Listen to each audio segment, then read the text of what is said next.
பலமுறை திருமணம் செய்து கொண்ட சினிமா பிரபலங்களை பற்றி பார்க்கலாம். இது பார்ட் 2. பிரபுதேவா முதல்ல ரம்லத் என்பவரை காதலிச்சு கல்யாணம் பண்ணிக்கிட்டாரு. பிறகு கருத்து வேறுபாடு காரணமா விவாகரத்து ஆச்சு. அதுக்கப்புறம் நயன்தாரா கூட இருந்த காதல் ஊரறிஞ்ச கதை.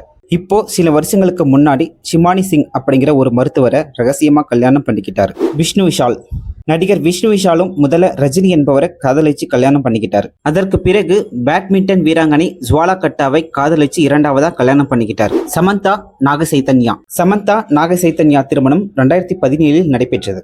4 வருஷத்துல விவாகரத்துல முடிஞ்சது. பிறகு நாக சைத்தன்யா நடிகை சோபிதா துலிபாலாவை இரண்டாவதா மனம் முடிஞ்சாரு. அதே போல சமந்தாவும் இப்போ தன்னோட வாழ்க்கையில அடுத்த கட்டத்துக்கு போய் ராஜ் நெடிமுருவை மறுமணம் செஞ்சுக்கிட்டு புது வாழ்க்கையை தொடங்கியிருக்காங்க. சரத்குமார் மற்றும் ராதிகா. சரத்குமார் முதல்ல சாயா என்பவரை மணந்தார். அவங்களுக்கு பிறந்தவங்க தான் வரலட்சுமி. பிறகு ராதிகாவை மணந்தார். ஆனா ராதிகாவுக்கு இது 3வது கல்யாணம். அவங்க முதல்ல பிரதாப் போத்தன் அப்புறம் ரிச்சர்ட் ஹார்டின் 2 பேரை விவாகரத்து செஞ்சுட்டு தான் சரத்குமார் கூட இணைஞ்சாங்க. வனிதா விஜயகுமார். திருமண சர்ச்சைகள்னாலே நமக்கு முதல்ல ஞாபகத்துக்கு வர்றது வனிதா தான்.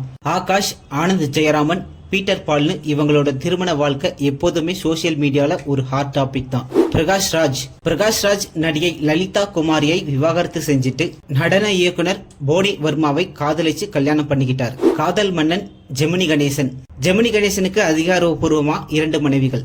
ஒருத்தர் அலமேலு என்பவர், இன்னொருத்தர் நடிகர் திலகம் என அழைக்கப்பட்ட சாவித்ரி அவர்கள். இது தவிர நடிகை புஷ்பவல்லி மற்றும் ஜூலியானா ஆண்ட்ரூ என இவரோட லிஸ்ட் கொஞ்சம் நீளமானது தான். நடிகை புஷ்பவல்லி பாலிவுட் நடிகை ரேகாவின் அம்மா. இதனால தான் இவரை நிஜமாகவே காதல் மன்னன்னு சொல்றாங்களோ. ஜா கபூர். ஹாலிவுட் நடிகை ஜா கபூர் தனது வாழ்நாளில் 9 முறை திருமணம் செய்து கொண்டுள்ளார். இவரது 9வது திருமணம் 1986 நடைபெற்றது. இவர் 2016 ஆண்டு தனது 99வது வயதில் காலமானார்.